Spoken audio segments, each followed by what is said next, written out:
सध्या भारत पाकिस्तान वाढत्या तणावाच्या पार्श्वभूमीवर ही महत्त्वाची अपडेट सध्या आपल्यापर्यंत येते आहे। रशियाचे अध्यक्ष पुतिन यांनी पहलगाम हल्ल्याचा तीव्र निषेध केला आहे। रशियाकडून भारताला पूर्ण पाठिंबा जाहीर करण्यात आलेला आहे आणि रशियाचे अध्यक्ष व्लादिमीर पुतिन यांनी पंतप्रधान नरेंद्र मोदी यांच्याशी फोनवरून संवाद साधलाय। पहलगाम हल्ल्याचा तीव्र निषेध रशियाच्या राष्ट्राध्यक्षांकडून करण्यात आलेला आहे। त्यामुळे भारतासाठी अतिशय महत्त्वाची उपलब्धी मानली जाते आहे। पहलगाम हल्ल्यामध्ये पुतिन यांनी तीव्र निषेध करत पंतप्रधान मोदी यांच्याशी फोनवरून संवाद साधला।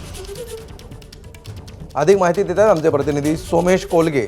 सोमेश, किती महत्त्वाची आहे ही बातमी, किती महत्त्वाचं आहे हे संभाषण? अतिशय महत्त्वाचा अपडेट आहे। भारत पाकिस्तान तणावाच्या पार्श्वभूमीवर कालच भारताचे विदेश मंत्री एस जयशंकर यांनी रशियाचे विदेश मंत्री सर्गी लॅव्हरोव्ह यांच्यासोबत चर्चा केली होती आणि त्यानंतर आता पुतिन, रशियाचे राष्ट्राध्यक्ष व्लादिमीर पुतिन हे असे 18वे राष्ट्रप्रमुख ठरले ज्यांनी स्वतः नरेंद्र मोदींना पहलगाम हल्ल्यानंतर फोन केला आहे।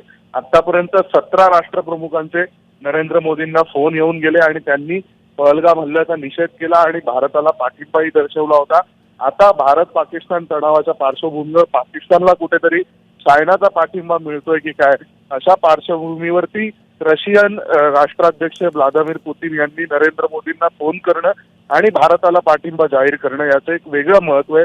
यातून चायनावरही दबाव निर्माण होऊ शकतो आणि यामुळे चायनाची भविष्यातील भूमिकाही बदलू शकते। त्यामुळे आज रशियन राष्ट्राध्यक्ष व्लादिमीर पुतिन हे 18वे असे जागतिक नेते ठरले ज्यांनी पहलगाम हल्ल्यानंतर नरेंद्र मोदींना स्वतः फोन करून या संपूर्ण हल्ल्याचा निषेधही केला आणि भारताला पाठिंबाही जाहीर केलेला आहे।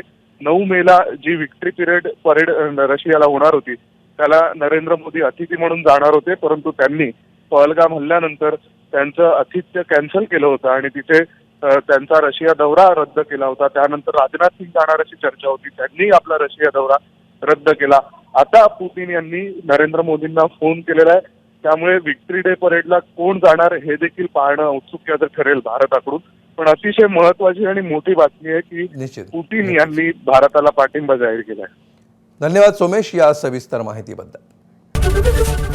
एबीपी माझा, उघडा डोळे बघा नीट।